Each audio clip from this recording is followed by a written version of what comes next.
하나님의 말씀은 출애굽기 1장 7절 말씀부터 보겠습니다.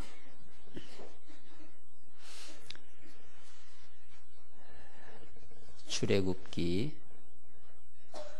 1장 7절 이스라엘 자손은 생육하고 불어나 번성하고 매우 강하여 온 땅에 가득하게 되었더라. 요셉을 알지 못하는 새 왕이 일어나 애굽을 다스리더니 그가 그 백성에게 이르되 이 백성 이스라엘 자손이 우리보다 많고 강하도다. 자, 우리가 그들에게 대하여 지혜롭게 하자. 두렵건대 그들이 더 많게 되면 전쟁이 일어날 때에 우리 대적과 합하여 우리와 싸우고 이 땅에서 나갈까 하노라 하고 감독들을 그들 위에 세우고 그들에게 무거운 짐을 지워 괴롭게 하여 그들에게 바로를 위하여 국고성 비돔과 라암셋을 건축하게 하니라. 그러나 학대를 받을수록 더욱 번성하여 퍼져 나가니 애굽 사람이 이스라엘 자손으로 말미암아 근심하여 이스라엘 자손에게 일을 엄하게 시켜 어려운 노동으로 그들의 생활을 괴롭게 하니 곧 흙 이기기와 벽돌 굽기와 농사의 여러 가지 일이라 그 시키는 일이 모두 엄하였더라. 아멘. 축복합니다. 사랑합니다.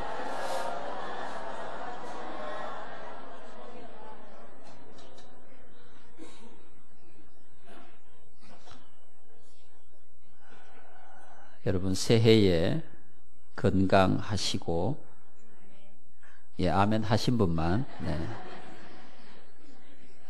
부자 되시고, 네.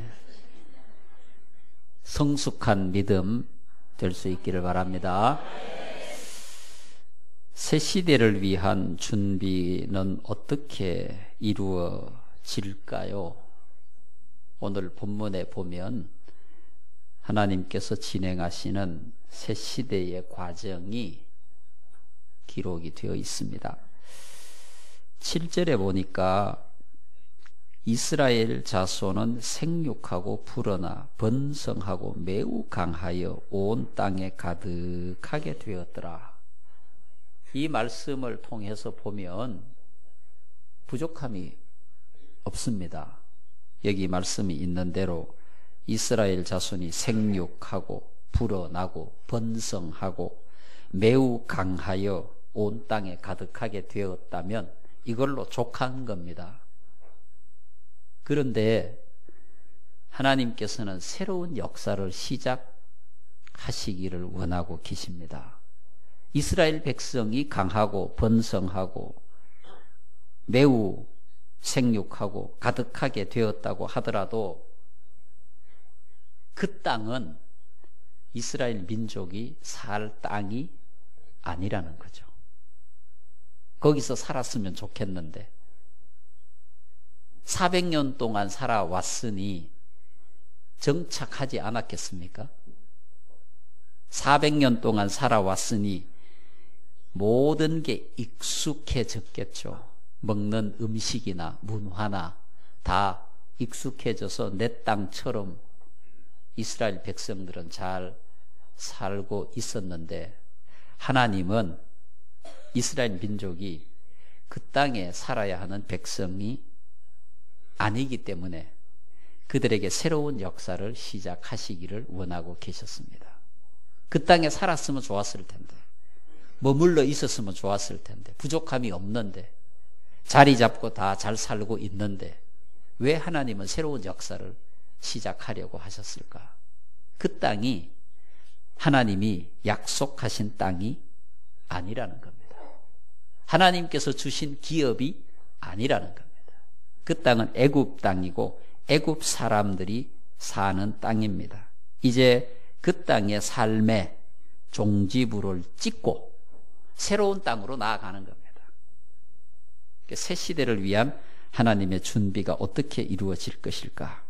오늘 본문에 보니까 첫 번째, 하나님께서 이스라엘 민족과 애굽을 갈라 놓으시는 작업이 진행이 됩니다.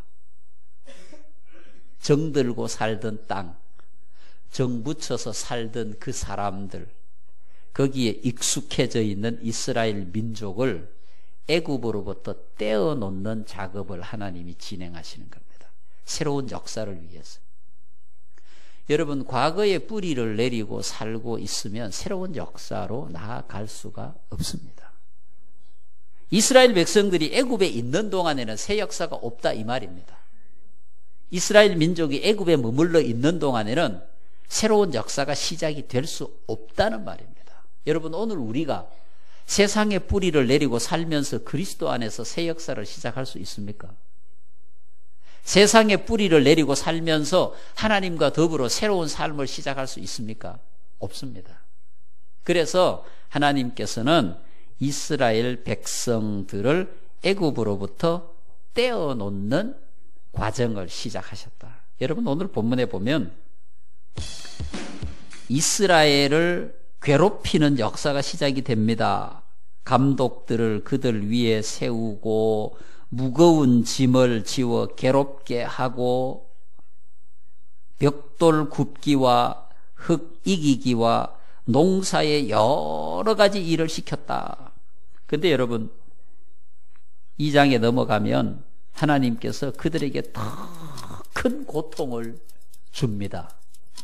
2장 23절에 보면 여러 해 후에 애굽 왕은 죽었고 이스라엘 자손은 고된 노동으로 말미암아 탄식하며 부르짖으니 그 고된 노동으로 말미암아 부르짖는 소리가 하나님께 상달된지라. 여러분, 하나님으로부터 새 역사가 시작이 됐는데 이스라엘 백성은 죽을 지경입니다.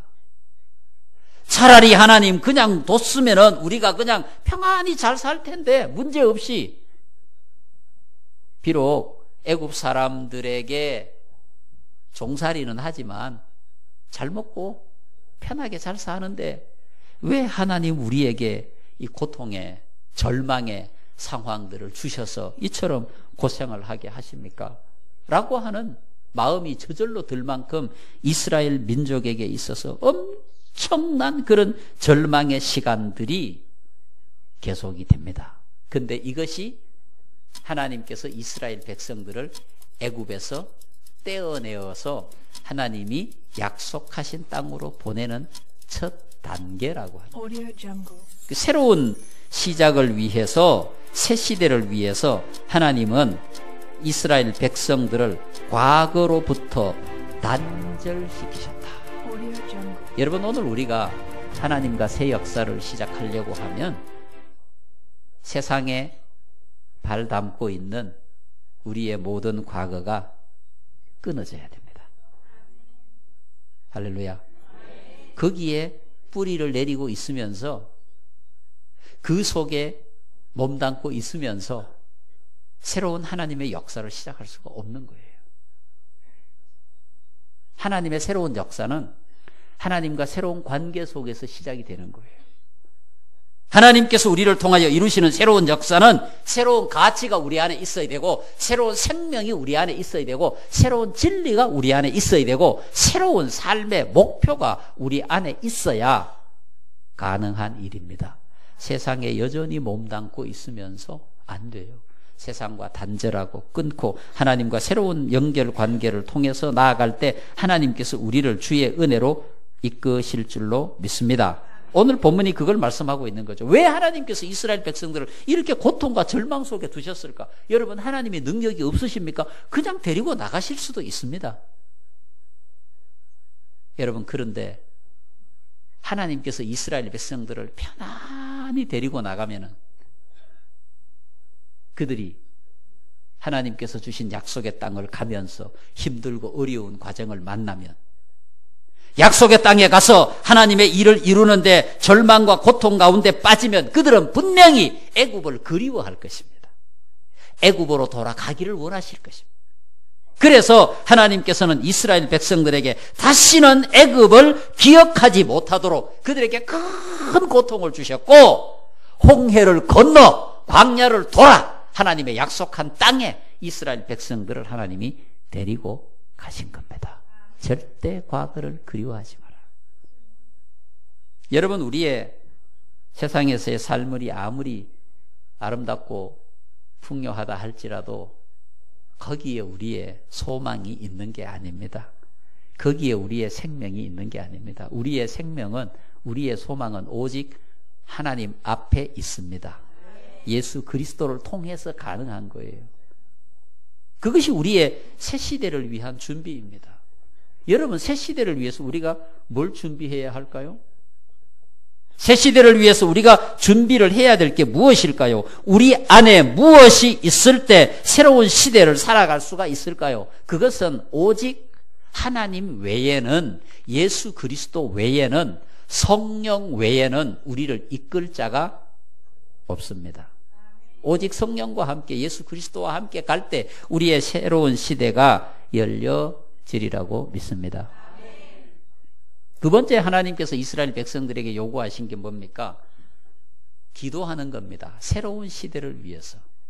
여러분, 2016년도가 지금까지 살아왔던, 여러분들 지금까지 살아왔던 그 삶과 똑같은 삶이 되기를 원하십니까? 분명히 아니실 겁니다. 새로운 시대, 새로운 경험, 새로운 은혜, 새로운 기적, 새로운 축복이 내 앞에 하나님께서 주시기를 원하실 것입니다. 그럼 내가 바뀌어야죠. 내 생각이 바뀌어야 하고, 내 가치가 바뀌어야 하고, 내 삶이 바뀌어야 하고, 내 삶의 방식이 바뀌어야 하고, 내 비전이 바뀌어야 됩니다. 그래야만 하나님께서 나를 통해서 새로운 역사를 시작할 수 있는 것입니다. 그것은 오직 내 안에 성령께서 나를 이끌어 가실 때 가능한 거예요.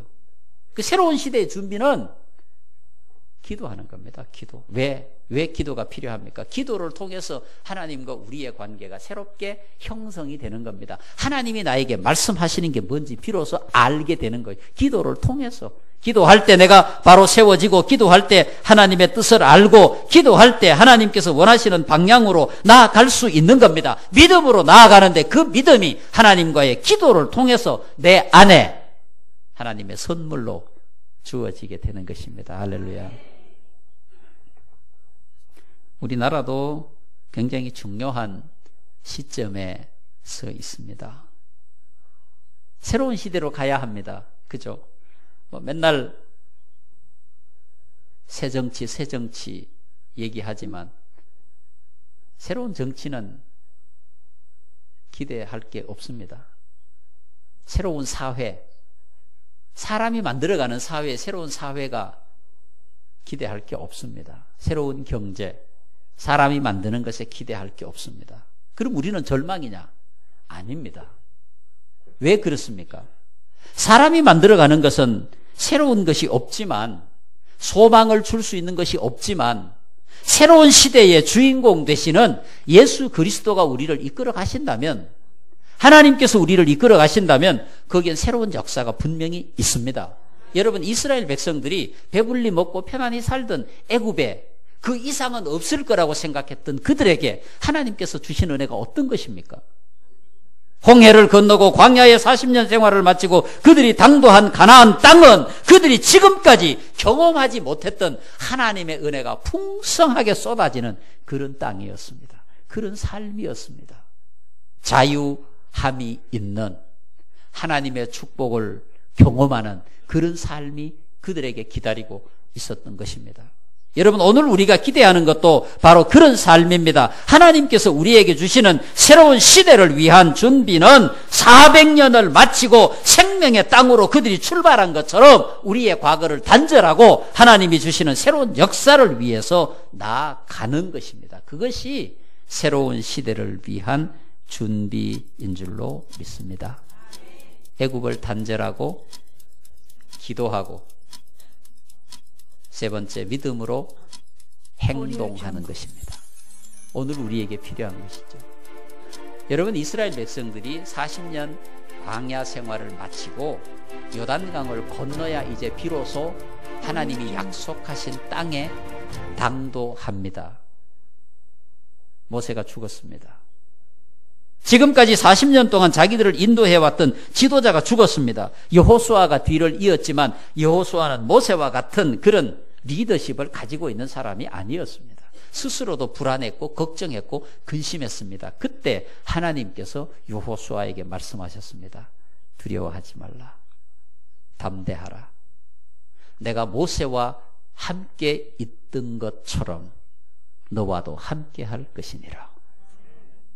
여호수아는 법궤를 어깨에 메고 요단 강물로 들어섰습니다. 넘치던 강물이 멈추어서고 이스라엘 백성들이 요단강을 건너 하나님이 약속하신 땅에 갔습니다. 여러분, 오늘 우리 앞에 놓여 있는 온갖 장애물들이 우리를 두렵게 합니다. 여러분, 얼마나 두렵습니까? 직장의 두려움, 건강의 두려움, 불경기의 두려움, 모두가 다 죽겠다고 난리입니다. 희망이 보이지 않습니다.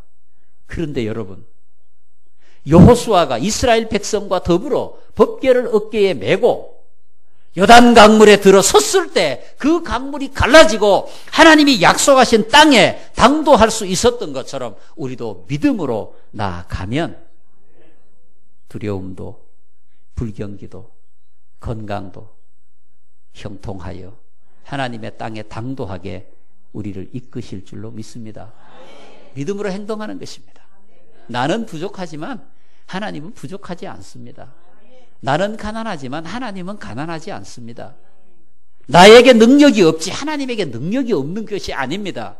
2016년도 분명히 여러분의 해가 될 것입니다. 사랑선교 교회의 시간이 될 것입니다. 하나님이 우리에게 주신 비전을 이루는 축복의 한 해가 될 것입니다.